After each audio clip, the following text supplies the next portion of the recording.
Bismillahirrahmanirrahim. Assalamualaikum warahmatullahi wabarakatuh. Bismillah walhamdulillah. Wassalatu wassalamu ala rasulillah Muhammad ibn Abdillah wa ala alihi wa sahbihi wa mawalah amma ba'du. Baik anak-anakku sekalian, bagaimana kabar kalian hari ini? Ustadz berharap kalian semua dalam keadaan sehat walafiat dan tetap semangat belajar walaupun di rumah masing-masing, karena suatu keadaan sehingga pada pagi hari ini kita tidak bisa bertatap muka. Baik anak-anakku sekalian, khususnya anakku kelas 5, kemarin sudah Ustadz kirimkan perkenalan dengan Ustadz. Masih ingat siapa yang memegang PAI pada kelas 5 ini? Yaitu kemarin Ustadz kenalkan, nama Ustadz Muhammad Ikhwan Sunawan SAG, sarjana apa? Sarjana agama, ya, bukan alam gaib. Dan alhamdulillah anak-anak sekalian, kita bersyukur pada Allah atas nikmat yang diberikan pada kita sehingga sampai hari ini kita bisa bernapas, kita bisa tertawa, kita semua sehat. Mudah-mudahan Allah Subhanahu wa taala tetap menganugerahkan kepada kita semua keimanan, keislaman, kesehatan dan kekuatan untuk kita terus beribadah kepadanya. Salawat salam senantiasa kita aturkan pada junjungan kita Baginda Rasulullah Muhammad sallallahu alaihi wasallam beserta keluarganya. Allahumma sholli ala Muhammad wa ala ali Muhammad. Anak-anakku sekalian yang dirahmati Allah Subhanahu wa taala, pelajaran pertama kita hari ini, mohon maaf sebelum Ustadz lanjutkan tentang pelajaran PAI, perlu Ustadz sampaikan bahwa PAI kita untuk tahun ajaran baru 2020-2021 itu ada 4 jam pelajaran dalam 1 minggu. Sehingga yang dulunya adalah pelajaran fikih sekarang diganti pelajaran PAI. Sehingga bukunya juga ada 2 anak-anak. 1, buku yang diterbitkan oleh tim pendidikan Hidayatullah yang mungkin kalian semua sudah memegang masing-masing di rumah, dan 1 lagi buku yang diterbitkan atau yang direkomendasikan oleh Dinas Pendidikan Nasional ataupun bersama dengan Kemenak dalam bentuk buku PAI dan Pendidikan Agama Islam dan Budi Pekerti, ya. Yang mungkin semua secara online sudah saya share melalui wali kelas masing-masing. Tolong nanti yang belum tanyakan kepada ibu wali kelas masing-masing untuk dikirimkan secara online melalui WA, sehingga anak-anak bisa membaca sendiri di rumah walaupun kita tidak bertemu. Baik anak-anakku sekalian, karena saat ini kondisi belajar kita masih belum normal, sekarang masih dalam keadaan pandemi, kita semua berikhtiar, berusaha. Berusaha itu hukumnya wajib.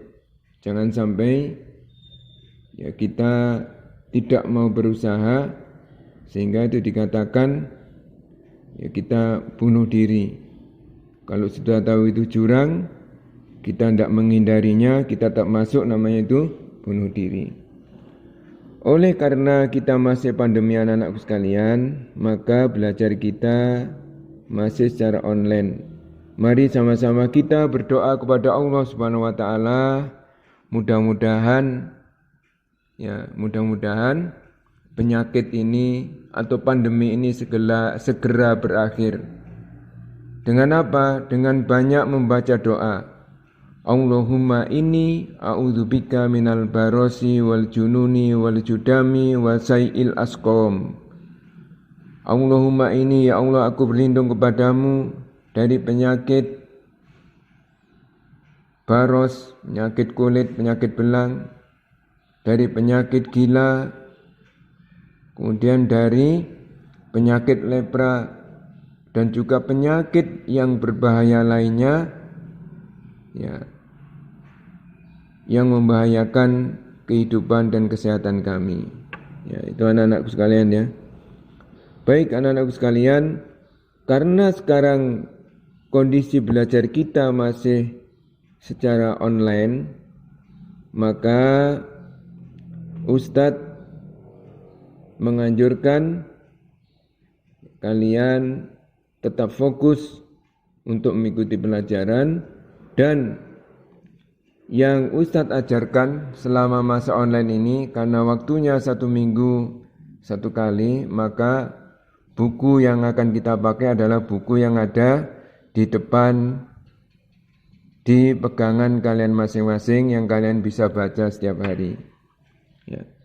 Metode belajarnya seperti apa?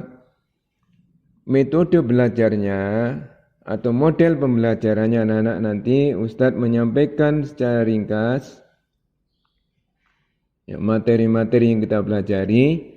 Setelah itu silakan anak-anak mengerjakan evaluasi melalui Google Form, melalui Google Form. Jadi setelah anak-anak mempelajari, membaca dan menelaah, maka silakan kalian membaca atau mengerjakan kuis yang nanti Ustadz kirimkan melalui Google Form. Jelas anak-anakku sekalian ya. Kalau ada di antara kalian ada yang bertanya atau kurang jelas, silakan kalian menghubungi atau WA ke nomor Ustadz 0852 7363 1919. Mungkin juga sudah tertera dalam buku harian kalian ya, tapi ini karena belum dibagikan mungkin anak-anak ya. Jadi silakan itu semua persoalan yang berkaitan dengan pendidikan keagamaan kelas 5 silakan kalian bertanya pada Ustadz. Ustadz terbuka kapanpun juga, silakan kalian bisa WA atau bisa melalui telepon. Baik anak-anakku sekalian yang dirahmati Allah Subhanahu wa taala. Sekarang kita masuk ke pelajaran pertama dari buku Ajar Pendidikan Berislam yang diterbitkan oleh Tim Pendidikan Hidayatullah. Anak-anakku sekalian, pelajaran yang pertama kita adalah tentang beriman kepada Allah, beriman kepada hari akhir. Beriman kepada hari akhir. Anak-anakku yang dirahmati Allah Subhanahu wa taala,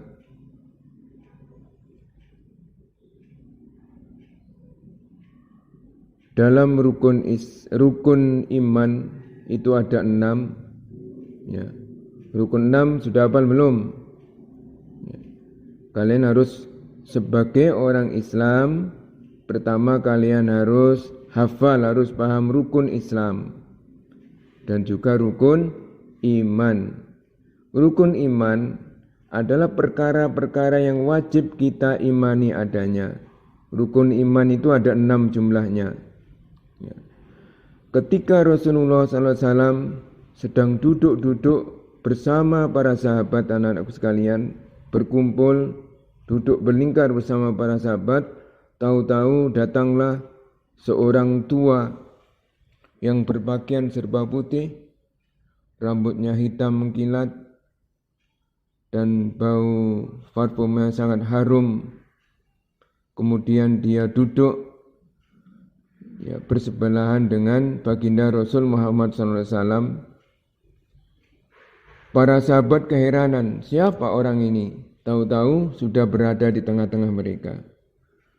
Maka belum hilang keheranan para sahabat anak-anak, maka orang tua itu tiba-tiba bertanya kepada baginda Rasul Muhammad SAW, "Ya Muhammad, ahbirni anil iman." Wahai Muhammad, kabarkan kepadaku tentang apa itu iman.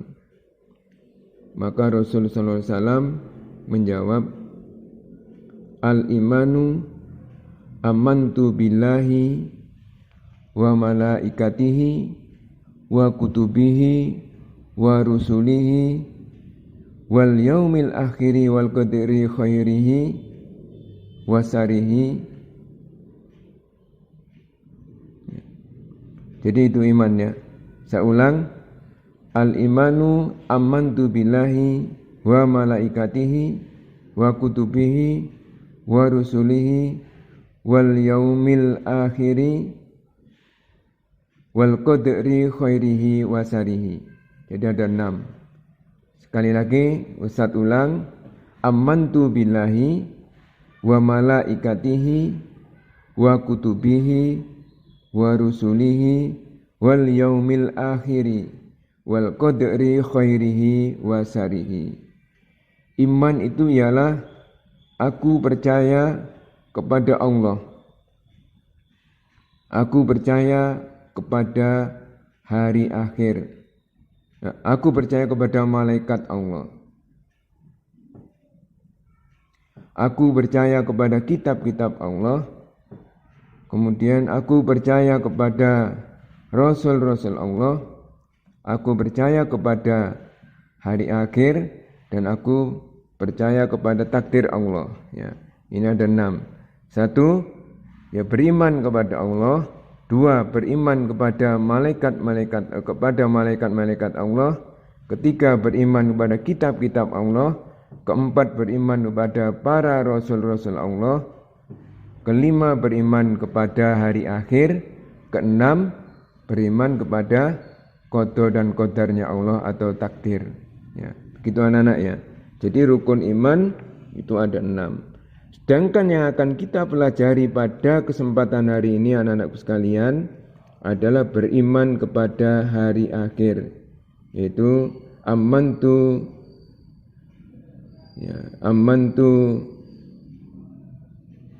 yaumil akhir. Ya, saya beriman pada hari akhir. Anak-anakku sekalian, hari akhir disebut juga dengan hari kiamat. Ya. Hari akhir disebut juga dengan hari kiamat.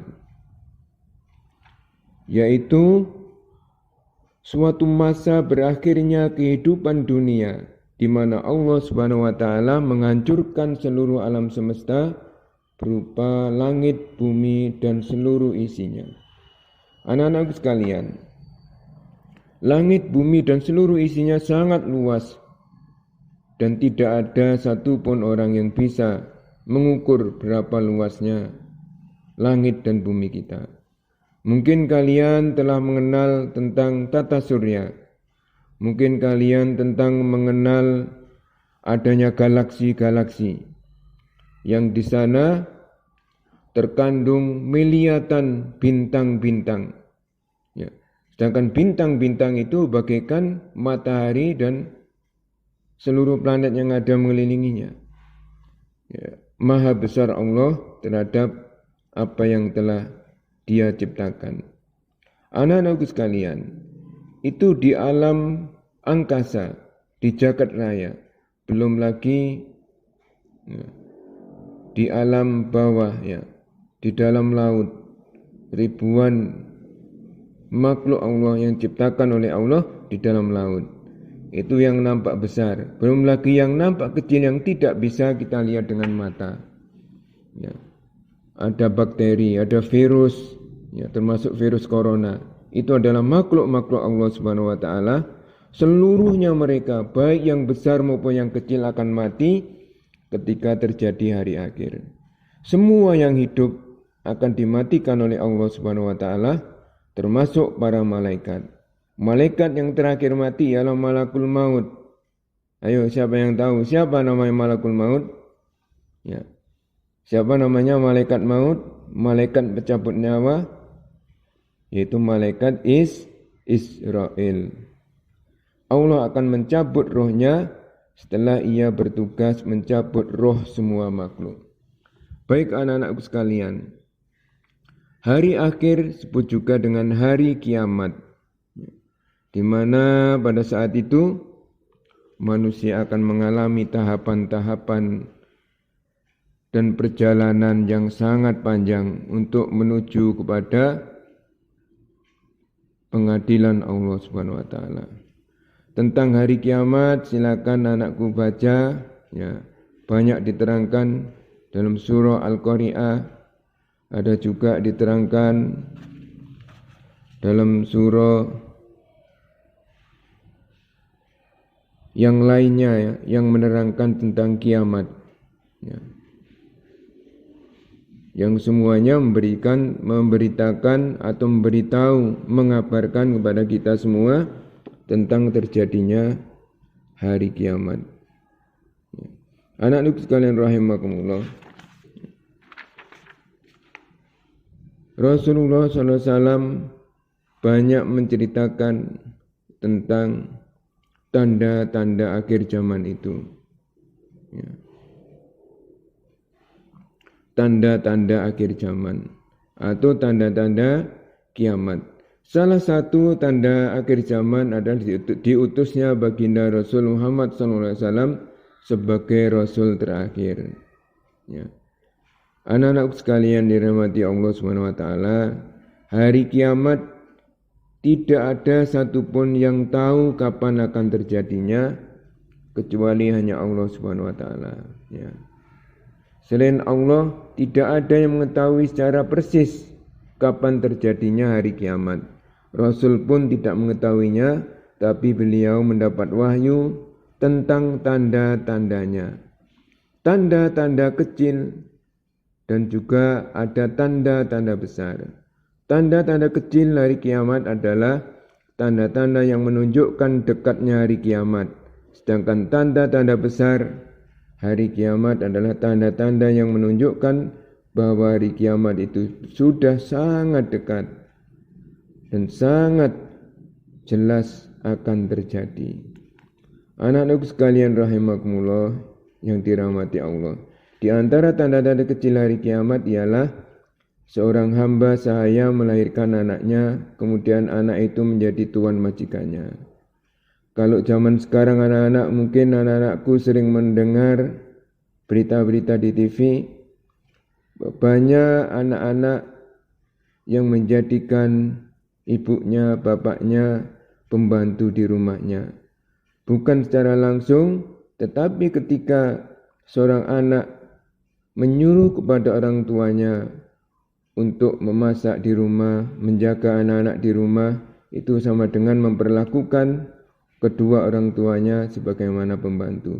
Dan itu terjadi sekarang. Yang kedua, para pengembala miskin berlomba-lomba membuat bangunan-bangunan yang besar. Anak-anakku sekalian, sekarang siapapun yang mau berusaha untuk mencari harta, pasti mereka akan diberi oleh Allah. Termasuk orang-orang yang bodoh mencari harta benda dunia, maka mereka membangun rumah-rumah megah di pelosok-pelosok tanpa memahami apa tujuan dari hidup kita yang sebenarnya. Yang ketiga, merebaknya berbagai kemungkaran dan kemaksiatan seperti zina, korupsi, dan pembunuhan. Anak-anakku sekalian, kalau kalian pergi berjalan-jalan kemanapun juga, mungkin kalian akan melihat bagaimana cara berpakaian orang-orang yang tidak beriman kepada Allah Subhanahu wa taala. Maka kalian tidak boleh iri karena memang mereka sudah dilaknat ad-dunya sijnul mukminin wa jannatul kafirin. Dunia itu adalah surga bagi orang-orang kafir, ya, dan juga penjara bagi orang-orang mukmin. Atau dunia itu penjara bagi orang-orang mukmin, surganya bagi orang-orang kafir. Kenapa demikian anak-anakku sekalian?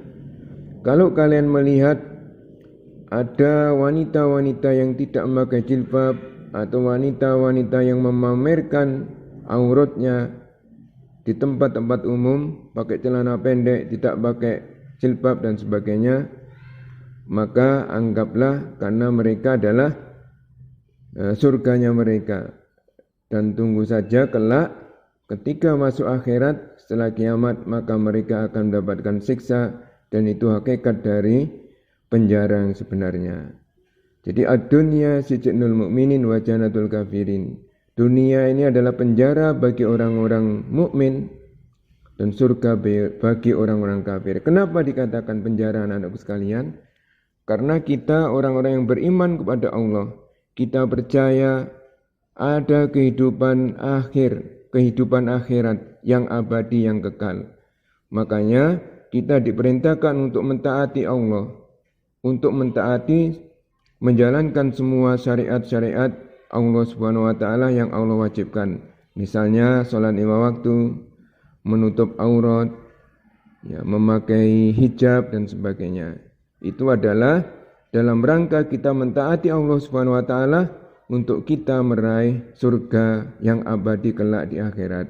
Dan mereka orang-orang kafir, orang-orang yang tidak beriman dengan hari akhir, maka mereka akan berlomba-lomba menikmati kesenangan dunia, walaupun itu penuh dengan kemaksiatan-kemaksiatan yang mereka lakukan. Baik anak-anakku sekalian, yang lainnya, tanda-tanda kiamat sudah dekat adalah banyaknya terjadi gempa bumi dan gunung meletus, ya. Banyak musibah, banyak bencana, ya. Gempa bumi, gunung meletus, banjir bandang yang baru saja terjadi di Sulawesi. Itu juga mengingatkan kepada manusia bahwa alam itu tidak kekal, alam itu akan berakhir. Jadi itu tanda-tanda kecil. Sedangkan tanda-tanda besar hari kiamat anak-anak sekalian yang menunjukkan bahwa kiamat sudah sangat dekat adalah munculnya Imam Mahdi, pemimpin seluruh umat Islam yang ditunggu. Kemudian munculnya Dajjal yang yaitu pemimpin bangsa Yahudi yang kafir, durjana, penebar fitnah dan kekufuran, penyebar kerusakan di seluruh muka bumi. Baik anak-anak, makanya kita diperintahkan oleh baginda Rasul SAW untuk selalu membaca doa berlindung dari fitnah Dajjal. Allahumma inni a'udzubika min azabil qabri wa min azabinar wa min fitnatil mahya wal mat wa min fitnatil masihid dajjal. Ya. Itu adalah doa anak-anak sekalian, ya. Doa yang perlu kita baca dalam setiap hari. Dan yang ketiga anak-anak sekalian, tanda kiamat yang besar bahwa kiamat sudah sangat dekat adalah turunnya Isa Al-Masih atau Isa ibnu Maryam untuk menghancurkan salib, membunuh babi dan menghapus pajak, serta membantu Imam Mahdi dalam memerangi Dajjal. Dan yang keempat, tanda-tanda besar hari kiamat sudah dekat adalah terbitnya matahari dari barat. Ketika terjadi demikian, orang-orang yang beriman dan orang-orang yang ingin bertobat kepada Allah, maka tobatnya tidak bisa diterima lagi, dan imannya juga tidak bisa diterima lagi kalau sebelumnya tidak beriman. Maka ibaratnya dunia sudah menghadapi syakaratul maut sebagaimana manusia ketika menghadapi syakaratul maut. maka taubatnya tidak diterima lagi.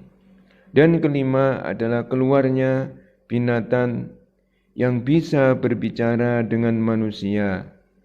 Ini adalah tanda-tanda besar hari kiamat sudah dekat. Demikian anakku sekalian yang bisa Ustadz sampaikan, dan jangan lupa setelah mengikuti acara ini kalian ada tugas untuk mengerjakan evaluasi melalui Google Form yang akan Ustadz kirimkan melalui wali kelas masing-masing. Demikian kurang lebihnya mohon maaf. Wassalamualaikum warahmatullahi wabarakatuh.